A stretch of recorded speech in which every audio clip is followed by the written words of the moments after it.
Funding for Shaperillis is provided by Squarespace, the sponsor of today's video. From websites and online stores to marketing tools and analytics, Squarespace is the all-in-one platform to build a beautiful online presence and run your business. Hey gang! Lately I've been a bit obsessed with, of all things, Moulin Rouge. Funnily enough, I didn't check it out because of my love for musicals. I checked it out because of my hype to see a certain actor from that one Star Wars franchise come back for a new show.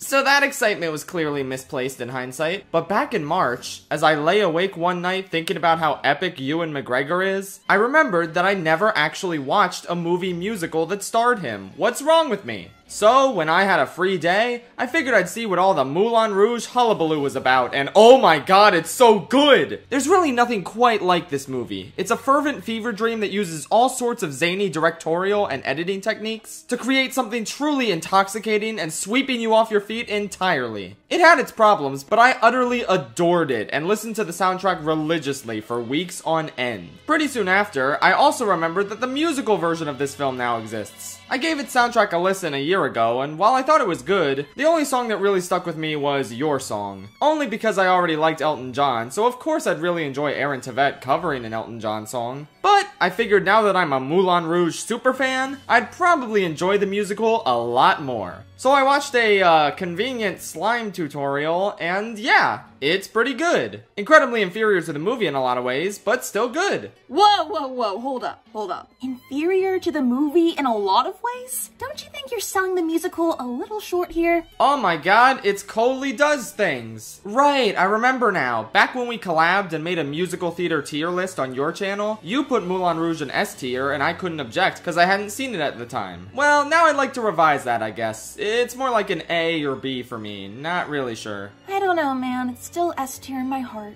That's totally valid. It's a really good musical. But there's just so much about the movie that works so much better in comparison. And I really want to talk about it now. Very well, then I'll go ahead and talk about the strengths the musical had over the movie. Sounds good. Let's jump right into the Squarespace segment. I was gonna put it after our discussion of the music, but then that ended up being an extremely long part. So let's just do it now. Squarespace is a fantastic, intuitive, online website builder that allows you to create beautiful websites for your business or personal hobby. Present your work using Squarespace's professional portfolio designs. Display projects in customizable galleries and add password-protected pages to share private works with clients. You can even present your videos from YouTube, Vimeo, and Animoto on your Squarespace site. Add an image overlay to your video to improve your website's load speed by waiting to embed video players until playback starts. Every design automatically includes a unique mobile presence that matches the overall style of your website, so your content will look great on every device, every time. And if you don't want that, you can always disable the mobile view from Website Manager. Buying a domain from Squarespace is so simple because there are no hidden fees or price hikes. Each domain comes with an ad-free parking page and free WHOIS privacy on eligible domains. Squarespace sells over 200 top-level domains, so you can find the perfect name for your website. Choose a URL that ends in .com, .net, .org, or you can always get a more specific one like .art if you want to be fancy. If you're ready to share your passions or promote your business with the rest of the world, head to squarespace.com for a free trial. And when you're ready to launch, go to squarespace.com/Shaperillis to save 10% off your first purchase of a website or domain.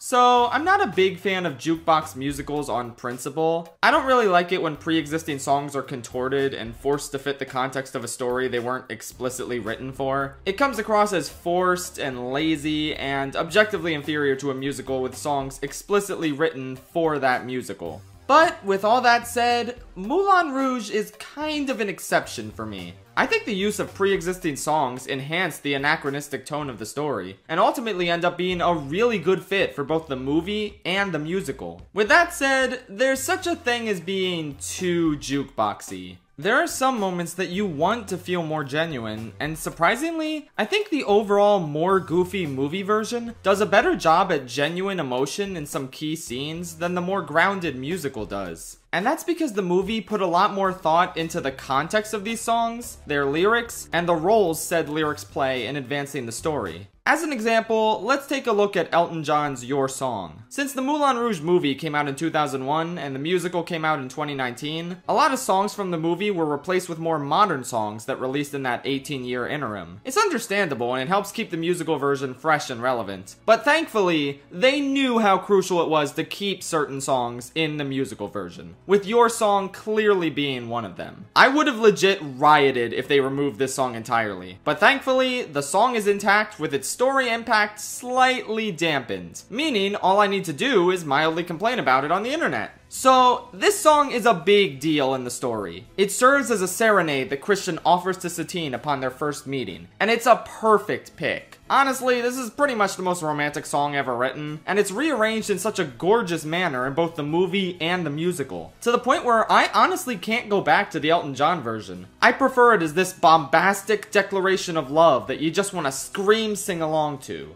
But, and this is a big but, the musical makes one crucial change that kinda sorta misses the point entirely.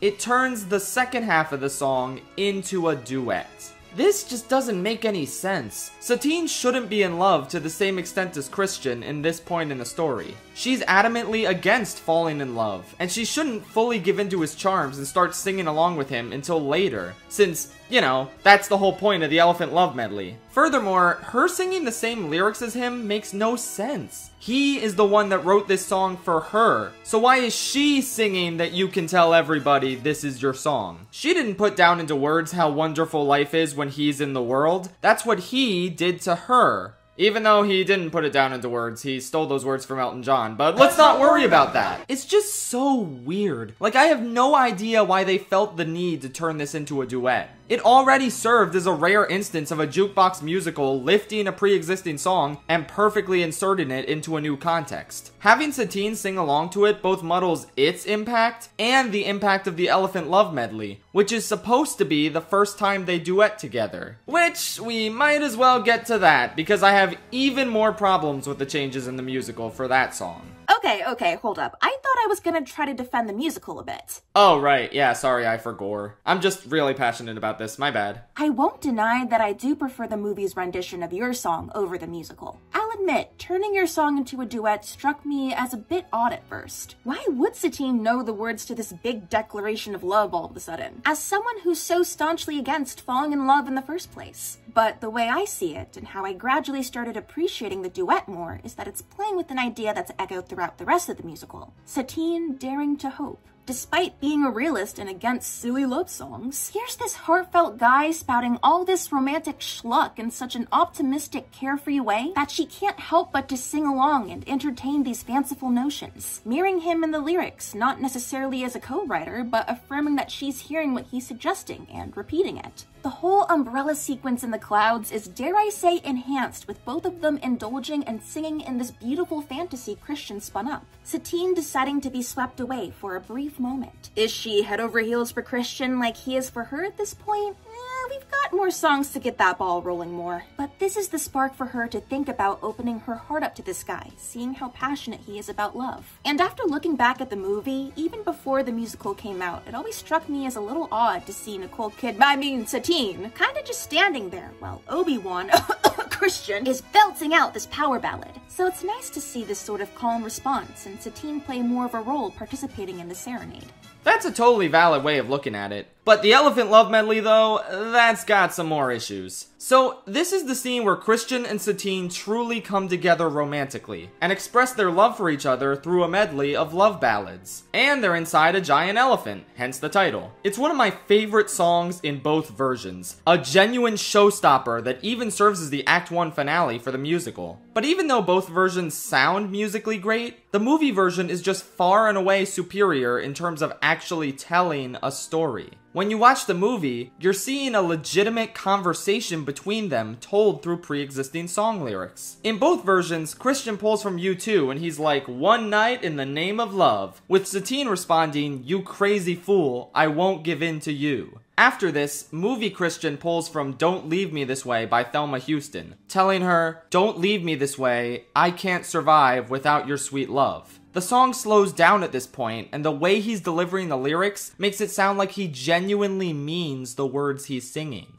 After this, Satine and Christian go back and forth with the lyrics at the beginning of Paul McCartney's Silly Love Songs. And because the song is slowed down at this point, it perfectly conveys the idea that the two of them are legitimately debating the power of silly love songs. It's a real conversation being told through pop music lyrics. Meanwhile, in the musical, Satine's "You crazy fool" line doesn't lead into a slowed down, legit conversation. It just leads into more songs getting mashed up at the same tempo. Christian instead tries to serenade her with Queen's "Play the Game" and a-ha's "Take on Me." Look, I love these songs, and they fit in just fine as general love ballads, but compared to the same moment in the movie's version of the song, it's pretty clear that the musical is more interested in cramming in more songs, rather than focusing on better fits for the story and characters. And I'm certainly not opposed to adding in more songs for the Broadway version. I mean, the movie did only have 10 songs sampled in this medley. The low number did wonders for keeping the focus of the song intact, but I guess it wouldn't hurt to add like 2 or 3 more songs to the medley. What, 20? What? They doubled the number of songs sampled in the medley? And for what? There's no focus anymore, and the lyrics barely fit the situation outside of being vaguely pro-love or anti-love. But like, honestly, how do the lyrics of Don't Speak, a song about a breakup, apply to a pair that isn't together yet? So please stop explaining? Don't tell me cause it hurts? What hurts? What are you talking about, Satine? The transition from Everlasting Love to What's Love Got to Do With It is also awful. Like, the background instrumentals feel like they came from a completely different song than the rest of the medley. The same applies to Torn and Such Great Heights. Musically, they feel like odd departures from everything else. Call me crazy, but I kinda thought the appeal of the original Elephant Love medley was that it seamlessly blended pre-existing lyrics together into a cohesive song. Meanwhile, the new version feels like,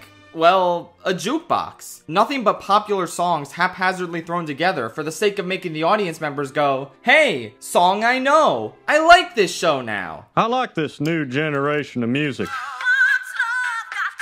Mother of God! The movie transcended the trappings of the jukebox musical concept, while the musical itself revels in those trappings. Again, the musical Elephant Love medley doesn't sound bad. There's a lot of great blending of different songs, brought to life with fantastic vocals. In spite of some issues, it sounds amazing. One day you can tell everybody. But that's just it. It sounds amazing. That doesn't mean it necessarily tells a story in an amazing way, especially not compared to the movie version. That's fair, that's totally fair. But the musical has a lot of great songs that were either added or reworked that do an awesome job of telling the story. Take Welcome to the Moulin Rouge. While the movie starting up with Nature Boy works really well for the film, adding to this sort of somber, eerily haunting mood taking grip of the listener and readying them for the gut punch of the woman I love is dead. I'm glad they went with starting off the musical with Welcome to the Moulin Rouge. We're introduced to the Moulin Rouge at the same time our boy Christian is, and it puts everyone on the same page right away.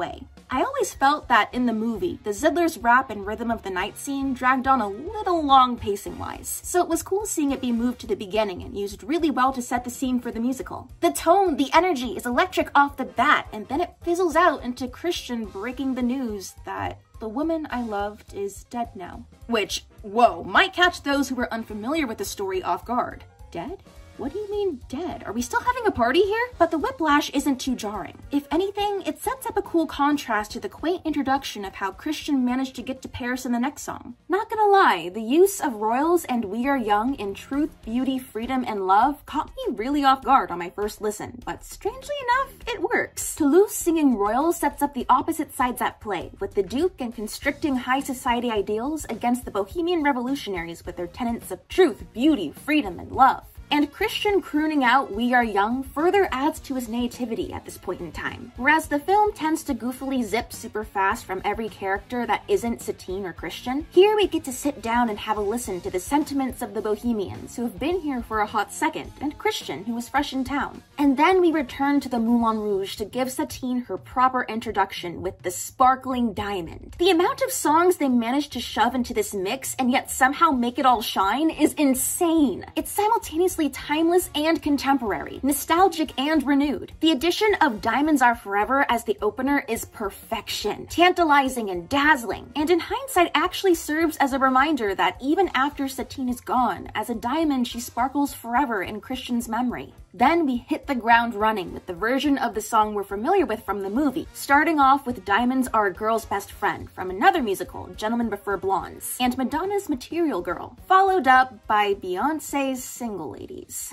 Single Ladies is the weakest link here, but even if it is just there as a crowd pleaser, I'd argue that in the context of the whole mashup, it works well enough. Rather than being like, oh, I wish someone would put a ring on it and wife me up, it comes off more teasing, like the only way you're gonna get me is if you put a ring on it, and that's not gonna happen. More a celebration of having no strings attached kind of feel than anything else. It also connects to the Duke actually trying to put a ring, or rather a diamond collar on it later in the musical, which, oof. But hey, points for continuity. But that fade into brick house with Never Gonna Get It and the background, shut the front door, that was so smooth. The foreshadowing of Satine's illness with that gasp and echoey sound effects, lyrical phrases rippling before zooming back into the final beats of the song is great. Sparkling Diamonds was one of my favorites from the OG movie, and they really went ahead and made it even better for the musical. Yeah, it consists of a lot of songs, but it also adds to this elusiveness that Satine embodies. Just as you think you know where it's going, you're pulled in another direction entirely, but you can't really be mad about it. We then have that followed up by Shut Up and Dance, mixed with Razor Glass, which serves as Satine and Christian's meeting on the dance floor, which is fun and cheeky. The flip-flop of the Bohemians going toe-to-toe with Zidler and the lovers dancing is reflected in the song, overlaying the party atmosphere with the potential of a new romance in the air on Christian's end, and Satine getting to work on securing the supposed Duke on her end. It's carefree, catchy, it's Shut Up and Dance with Me and Razor Glass. Oh my god, yes, I love Shut Up and Razor Glass so much. Shut Up and Dance is already one of like only 12 pop songs that I enjoy listening to, and the mashup with Razor Glass and I Wanna Dance is so clean. It blends perfectly. Plus it fits the story well, and it's the kind of thing you just want to jam out to on its own, and oh my god, it's so good!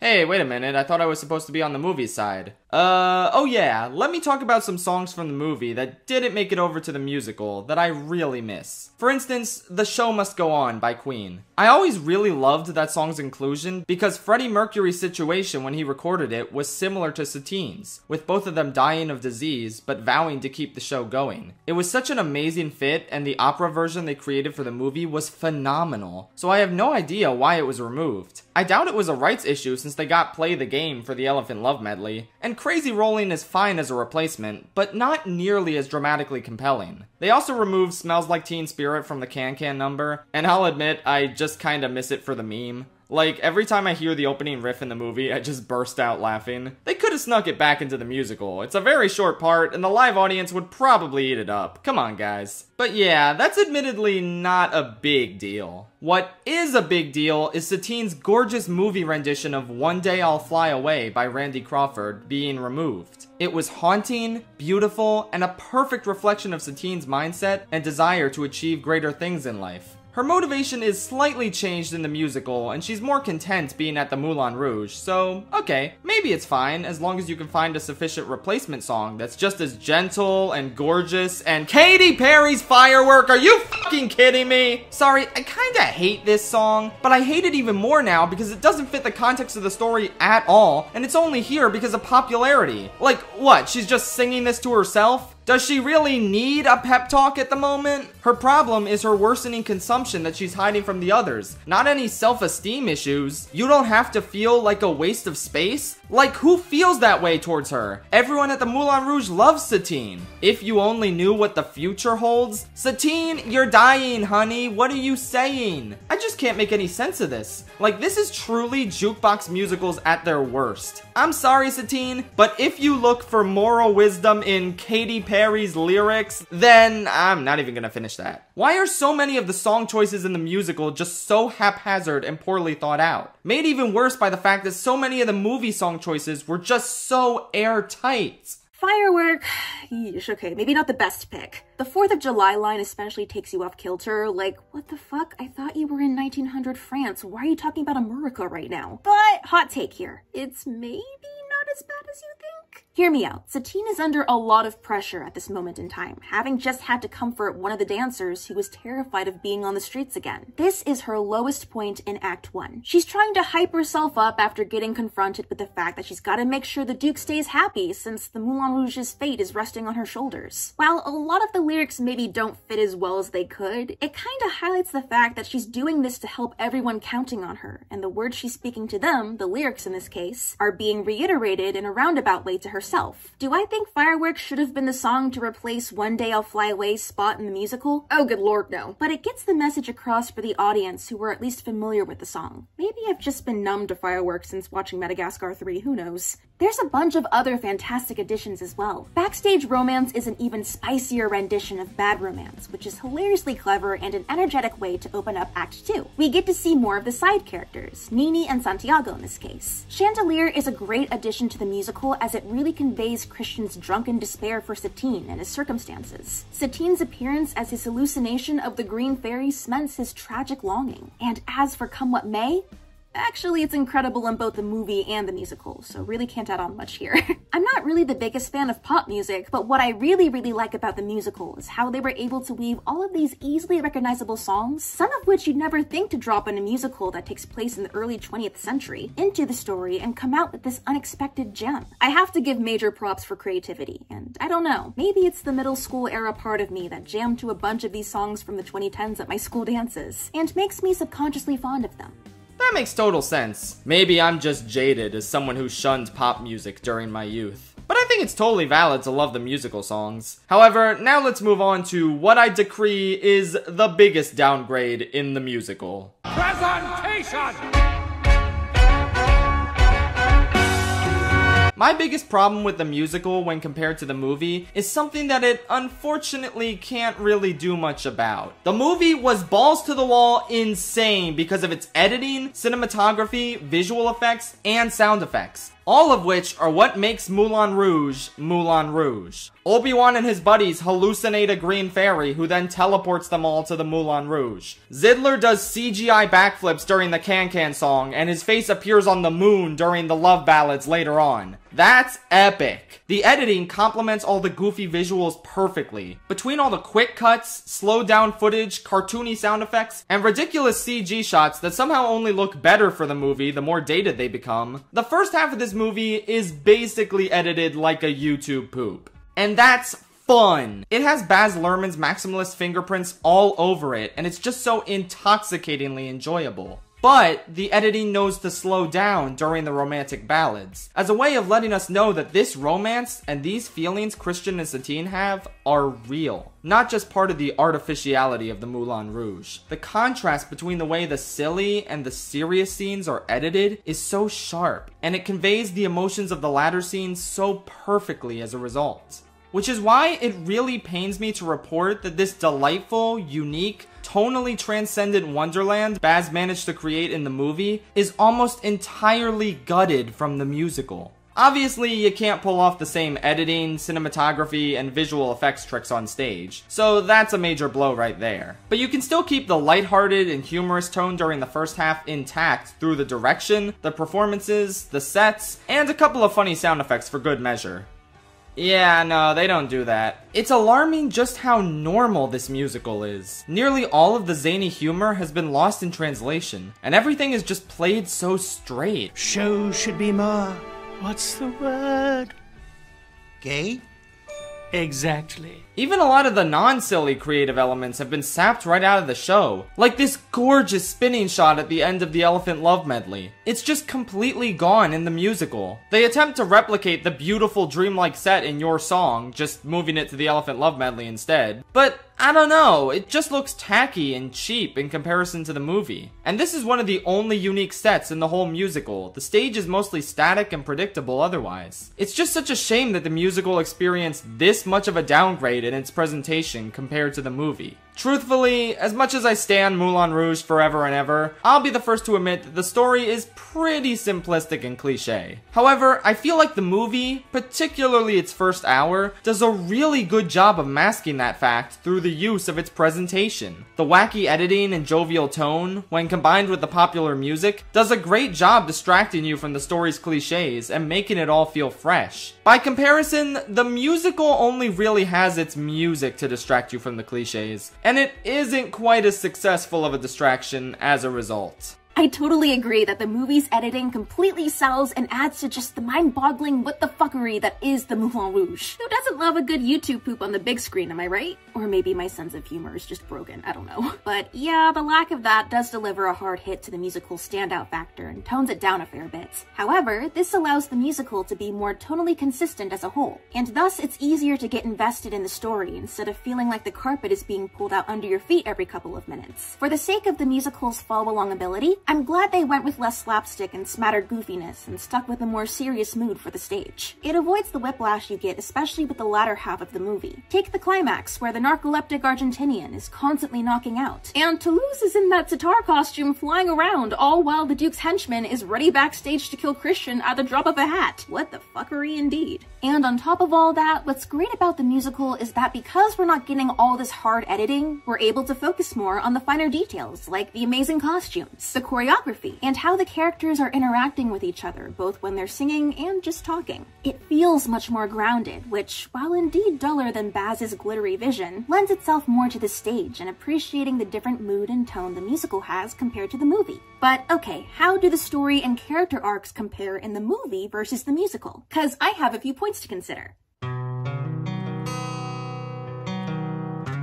Unlike the movie, musical Satine gets to have much more agency both over herself and those around her. Instead of Zidler speaking on her behalf much of the time and pushing her to take action, as he does in the movie, she takes initiative herself. She's the one keeping her consumption from the rest of the performers and Christian because she wants to give the Moulin Rouge a chance to stand on its own, despite the toll it takes on her. She's the one to tell the Duke to piss off in the end, which, though I appreciate Zidler finally putting the Duke in his place in the movie, rounds out the fact that she's ultimately the one who has a say over the Duke's presence. She feels more whole as a character and less like a chess piece being pulled between Christian, the Duke, and Zidler for their varying motivations, no matter how well-meaning or nefarious. The Bohemians get more time to shine as well, with Toulouse acting as the main force behind the play within a play rather than Christian. Santiago and his romance with Nini gets an additional song to flesh it out more, and of course the lack of the culturally insensitive play within a play replaced instead by the tongue-in-cheek Bohemian Rhapsody is a great touch. As for Christian, it fits better that he actually gets to be part of the play within a play. The focus on his misery at losing Satine, the great love of his life he was singing about the whole show, is much more emotionally powerful and harder hitting than his anger at her for having to play it up to the Duke and quote-unquote leaving him. Shut up and take my money! It is nice to get more depth to the characters in the musical, though I do have a soft spot for the way Christian and Satine are portrayed in the movie. For instance, I really like how the movie opens with depressed bearded Christian revealing Satine is dead. It makes for a great juxtaposition to his bright-eyed innocent love for the shiny and new the shiny and new Moulin Rouge. Plus, one thing the movie will always have going for it is Ewan McGregor and Nicole Kidman's untouchably great performances. I love Aaron Tveit and Karen Olivo, plus I'll forever be grateful to this musical for getting Aaron his first Tony, but their ho-hum chemistry in the show has been picked apart by a lot of reviews. Whereas with McGregor and Kidman, you just feel the connection, you feel the love, you want to see Obi-Wan get together with the AMC lady. Plus, Ewan's singing voice in particular is just chillingly phenomenal. I would kill to see him in another musical. No, anything but that. But yeah, seriously, can Ewan release an album where he just sings Broadway songs? That would be really nice. Also, I really like the Duke in this movie, though that might just be a guilty pleasure. While I do miss the Duke's laughable buffoonery from the first half of the movie, which quickly turned into, oh god, Mayday, Mayday in the second half, the way he was imposing from the get-go in the musical really just sells him as the villain, and shows how much of a threat he is, instead of him obliviously walking in on an obvious Satine and Christian none the wiser, and squeakily proclaiming, look my dear, a little frog, as a third wheel on a picnic. You see him act actively attempting to mold Satine, this unbreakable diamond, into his idea of an upper-crust porcelain doll to suit his whims. He's the one who deadass says he's gonna kill Christian if Satine doesn't stop this affair with him, rather than Zidler having to shake some sense into Satine himself. He's smart enough to realize that the play within a play is about him and the lovers, a love triangle that ultimately ends with him losing. Which, speaking of, I'm glad that Nini actually helps Satine in the musical and warns her of the danger the Duke poses, rather than serving as a hindrance like she does in the movie. Why would she actively try and sabotage the future of the Moulin Rouge just for some petty jealousy-fueled feud with Satine? Like, it was pointless and only served to add extra drama and spell things out for the Duke since he was too dumb to figure it out. In the movie, he's basically just Prince Ahmed from Twisted, except with even less personality than what he was so generously bestowed for that musical. However, I will still mourn his ridiculously thirsty rendition of Like a Virgin with Zidler. As secondhand embarrassing as that scene can be, my friends and I have made so many memes of it, and never stop cackling whenever it comes up on a rewatch. R.I.P. to the Duke's disgusting yet hilariously creepy whisper of like a virgin. And with the ending, I'm glad the musical has it go out on a happier note, with the Moulin Rouge being saved. And Bohemian Rhapsody becoming a hit is certainly more uplifting and does justice to Satine risking everything to keep it afloat.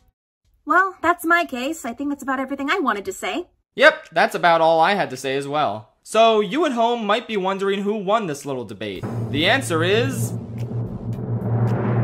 no one! There doesn't have to be a winner because both Moulin Rouges are great. At the end of the day, they both have strengths and weaknesses that balance each other out, and they both deserve to coexist. I may prefer the movie a bit, but the musical definitely improved on a lot of aspects, to the point where they're pretty close to equal in my eyes. If I seemed aggressively pro-movie in this, that's because Coley said all the praises I have for the musical.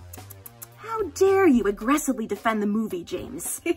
But in all seriousness, you're totally right in that both of the different mediums have their strengths and weaknesses. And it's really cool seeing how they compare to one another in the big picture. If you ask me which adaptation I prefer more, it may honestly vary depending on the day. But both hold a very special place in my heart. So yeah, thanks Coley for joining me on this epic adventure. And thank you for watching. Go watch both Moulin Rouges because they're both great, and let me know which version you prefer. Good night, Moulin Rouge. Goodbye!